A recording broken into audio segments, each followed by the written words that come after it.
And we are live in 3, 2, and action. What's up, guys?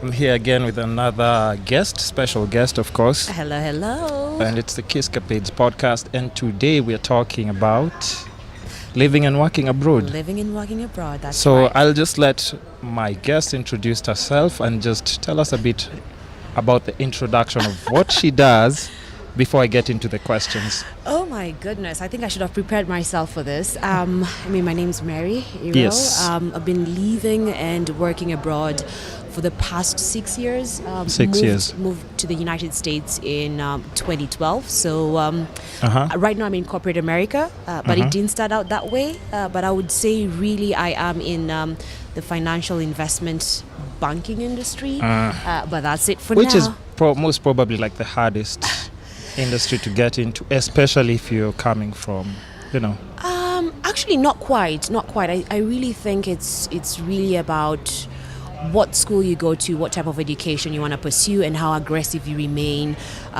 trying to get a job in that market. But I feel like just the same way it may be hard to enter into the investment world, I think it's also equally as hard in other industries. I'll tell you what, before we just proceed, you know what? Okay, have you noticed like her American accent has just popped out? Like, yeah. So listen, don't take it too serious, eh? Let's just relax, I need people to connect to you and what we're talking about. Do you know this is the funny thing, and I think that this is the one thing that I wish people can understand better. Yeah. Is we are a product of our environment. Yeah. And somehow for the past 6 years, Yeah. you're trying to make sure people can understand you, people can hear you, and you're somehow going to start pronouncing some words differently. It isn't that I'm trying to... So the American accent just definitely I hear you have to talk like that for people to understand you.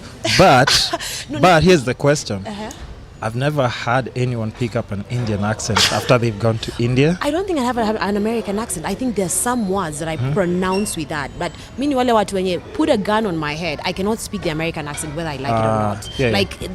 That's one thing. It's just too Kenyan. It's too Kenyan. It's there. But what I've done is I've refined some words so that those words they can help people understand me better. Yeah, because definitely. kila saa unaulizwa umetoka, you want to make sure that when you express yourself, they can hear you, they can understand you. And if I say things like computer, they'll be like ateke, they'll be like, what are you talking about? They want to hear you say computer, so it's just refining a few words. Yeah. But we are really a product of our environment. I think that's what people have to understand. We're not trying to come in twang. For the last 6 years, if this is how you've been speaking, somehow when I start speaking with you in English, it comes off just a little bit naturally, not because that's what I'm trying to do. True.